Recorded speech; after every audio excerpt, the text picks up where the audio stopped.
내년 1월 중대재해처벌법 시행을 앞두고 정부가 경영 책임자의 안전보건 의무 등 일부 내용을 구체화한 시행령 제정안을 마련했습니다.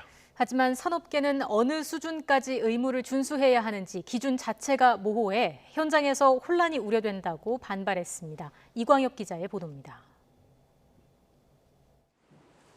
앞으로 6개월 뒤부터는 노동자 사망 사고 등 중대 재해가 발생할 경우 경영 책임자가 안전 보건 인력과 예산을 충분히 편성하지 않은 것으로 드러나면 처벌됩니다.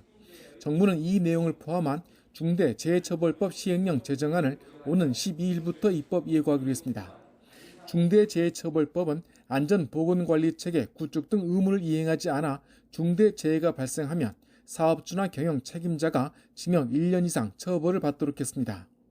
경영 책임자의 의무사항으로는 안전보건경영 방침 설정과 유해 위험 요인 개선 마련, 전문 인력 배치, 그리고 적정한 예산 편성 등을 제시했습니다. 먼저 사업주와 경영 책임자 등은 적정한 인력과 예산을 마련하여 안전보건관리체계를 구축하고 이행토록 하였습니다. 하지만 산업계는 경영 책임자의 범위가 너무 포괄적이고 적정 예산에 구체적인 내용도 없어 기준이 모호하다면서 상당한 혼란을 초래할 것이라고 비판했습니다. 경영 책임자의 의무를 명확히 해달라고 그동안 줄기차게 요구했지만 결국 반영되지 않았다는 겁니다. 의무 범위가 적정한 예산, 충실한 업무 등으로 모호하게 규정되어 있고 법률에서 위임한 안전보건관계법령이 구체적으로 명시되어 있지 않은 등 불명확한 점이 좀 있습니다.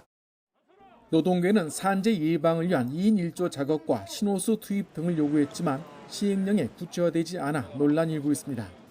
또 시행령 제정안은 중대재해법 적용 대상인 직업성 질병에 관해서는 급성 중독 등 24개 항목을 규정했지만 노동계가 주장해온 뇌심혈관계 질환과 직업성 암 등은 제외했습니다. YTN 이광규입니다.